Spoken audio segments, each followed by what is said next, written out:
നീ അങ്ങനെ അങ്ങ് പോയാലോ? ദേ, അവന് കാര്യങ്ങൾ മനസ്സിലായി. ഇനി അവനൊക്കെ ശ്രദ്ധിച്ചോളും. ഇവനെ ഈ രീതിയിൽ കൊണ്ട് വെച്ചതിന്റെ ഉത്തരവാദിത്വം തനിക്കൂടാ.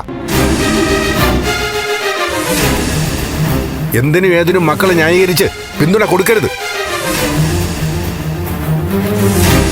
ഇവൻ ഏതെങ്കിലും സാഹചര്യത്തിൽ ഒരാളെ കൊന്നിട്ട് വരട്ടെ,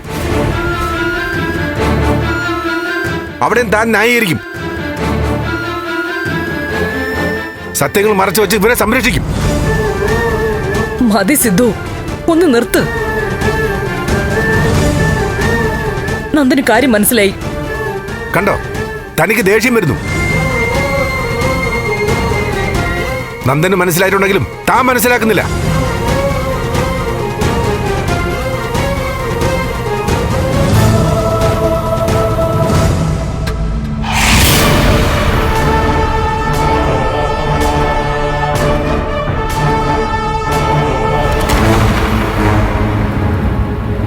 അച്ഛാ, സോറി. അമ്മയെ കുറ്റപ്പെടുത്തണ്ട.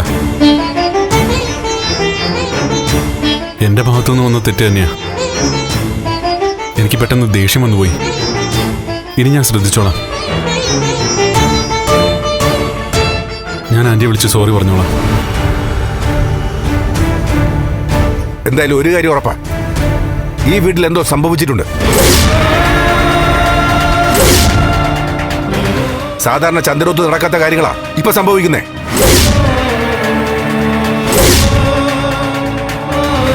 ഒരു അഴിമതിക്കാരന്റെ പ്ലാനിന് അംഗീകാരം കൊടുക്കുന്നു.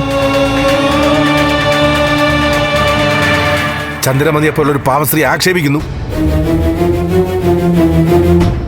സ്വന്തം പെങ്ങളുടെ വീട്ടിലെ ചടങ്ങിന് കൊടുക്കുന്നതിലും പ്രാധാന്യം മറ്റു വിഷയങ്ങൾക്ക് കൊടുക്കുന്നു. എനിക്ക് മനസ്സിലാവാത്ത എന്തൊക്കെയോ ഇവിടെ നടക്കുന്നുണ്ട്.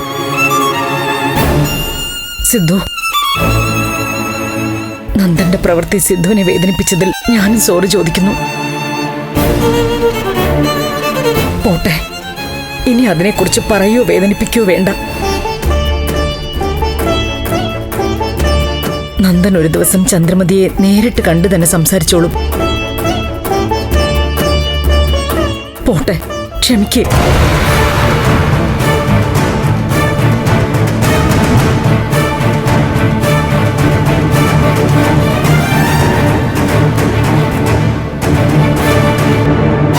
ചന്ദ്രമതിക്ക് അത്രയും വേദനിച്ചിട്ടുണ്ട്. അതാ അവള് സിദ്ധുവിനോട് പറഞ്ഞു പോയത്.